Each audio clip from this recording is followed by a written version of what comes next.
Welcome to Southwest Desert, where adventure meets the arid beauty of the American Southwest.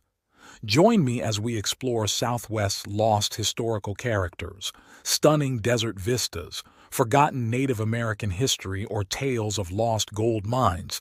There's always something new to discover. Subscribe now and hit the bell icon so you don't miss out on our latest desert adventures. Let's journey together into the heart of the Southwest Desert. Sit back and enjoy.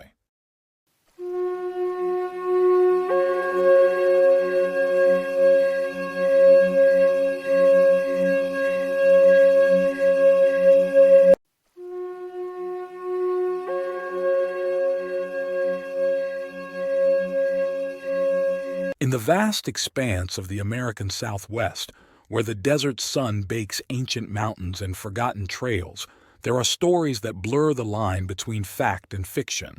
Tales of lost mines, forgotten treasures, and mysterious caves have captivated prospectors and adventurers for generations.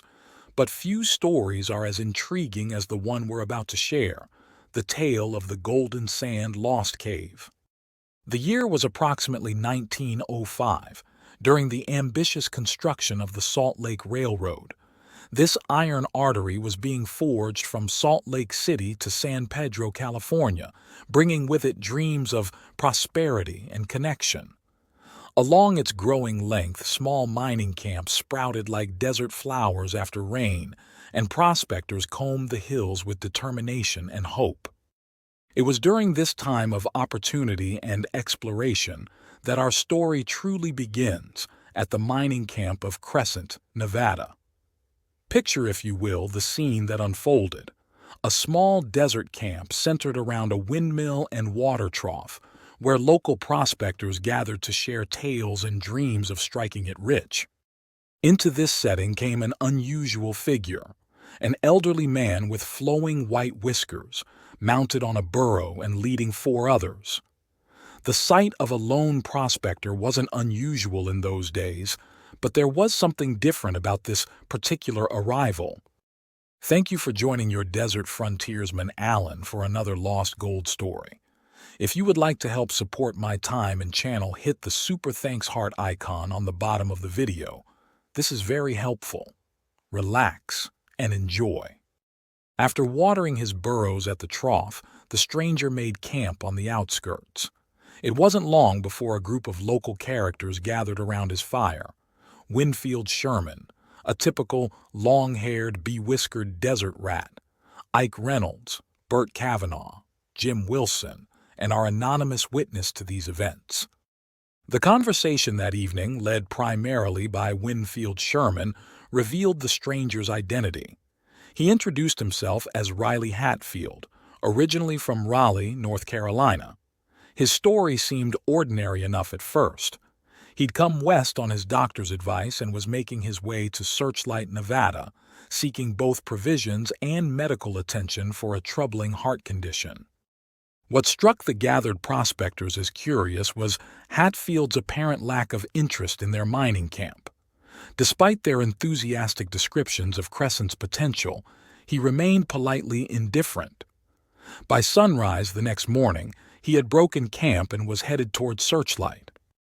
2 days later, fate would have our witness cross paths with Hatfield again, this time in Searchlight at Jack Wheatley's boarding house.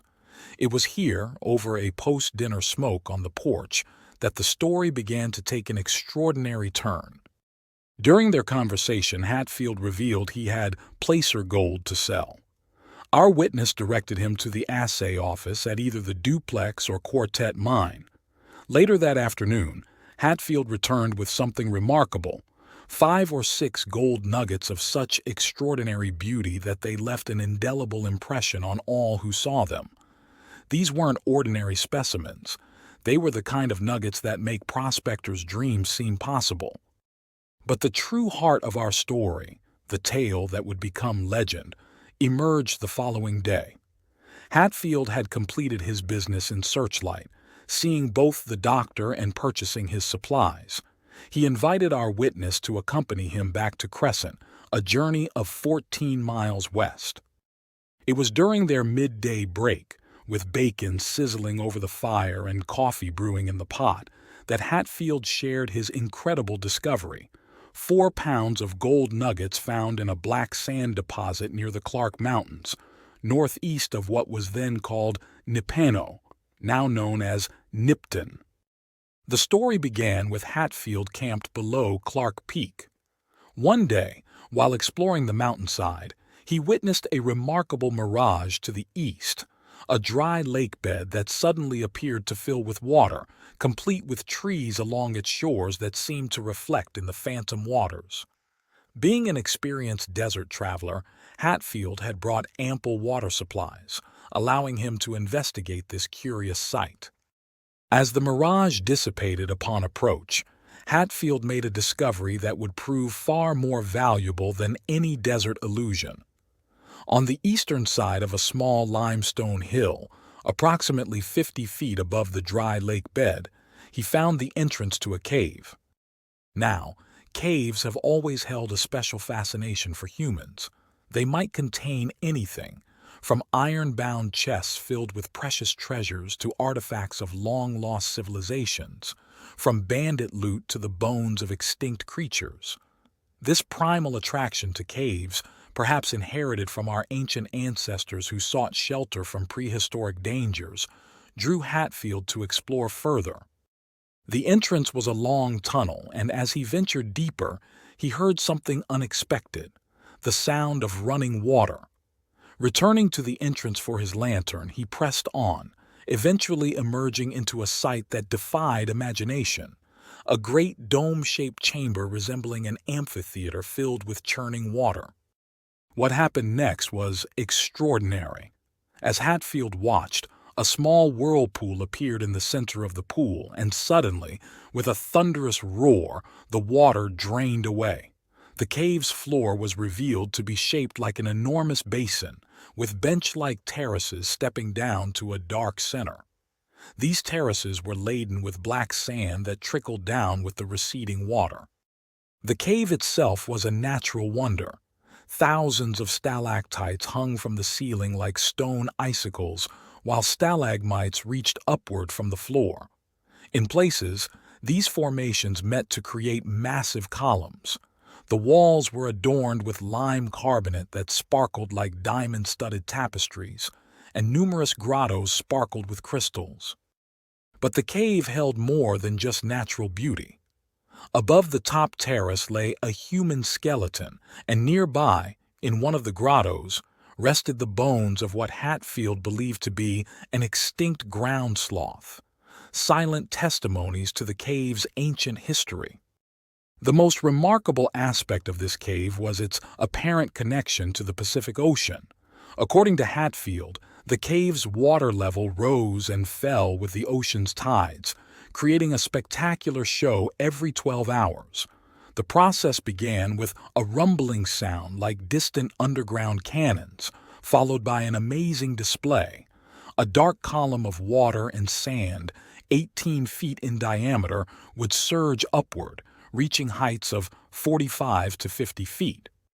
This dome of water and sand would spread out into waves, breaking into white spray as it crashed against the terraces. This intense agitation would continue for several hours before settling into mill-pond stillness, only to begin again with the next tide. The black sand that came with each tidal surge was the source of Hatfield's gold. He had gathered just a few handfuls of this sand, finding it sprinkled with yellow nuggets that gleamed in the desert sunlight. The potential wealth was staggering. Hatfield claimed there was between 3 to 6 feet of this heavy black sand on the dry lake bed, now hidden beneath a shroud of snow-white sand. But like many tales of lost treasure, this story takes a tragic turn. Hatfield promised to return in 3 weeks, after our witness had sold his mining claims to an old French-Canadian named Joe Semenek, who was prospecting for Dr. John Horsky of Helena, Montana. But Hatfield never returned. Later reports spoke of a grim discovery: an elderly man with white whiskers found dead on the dry lake bed near Ivanpa, alongside his murdered burros. Whether this was Hatfield remains a mystery, another question mark in this remarkable tale. Today, the lost cave of golden sand remains one of the Southwest's most tantalizing mysteries. Somewhere between the Clark Mountains and Avampa, perhaps hidden beneath the desert's shifting sands, there might still exist a cave where Pacific tides deliver golden treasures twice daily.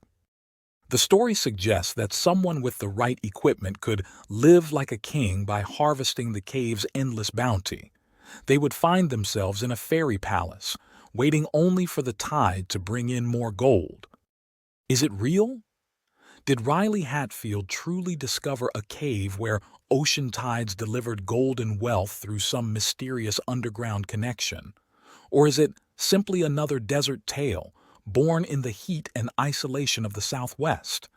We may never know. What we do know is that somewhere in the vast expanse of the Nevada desert, beneath the white sands of a dry lake bed, there might be a cave waiting to be rediscovered. A cave where water still rises and falls with the distant ocean tides, where black sand still holds its golden secrets, and where the bones of ancient creatures keep their silent vigil in crystal-lined grottos. Until someone finds it, if indeed it exists, the Cave of Golden Sands remains one of the many mysteries of the American Southwest, a tale that reminds us that sometimes the most incredible stories are the ones that might just be true. Happy trails.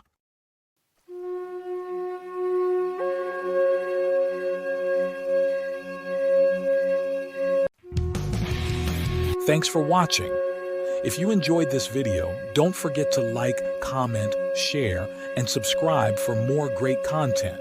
Hit the notification bell so you never miss an update. See you in the next video.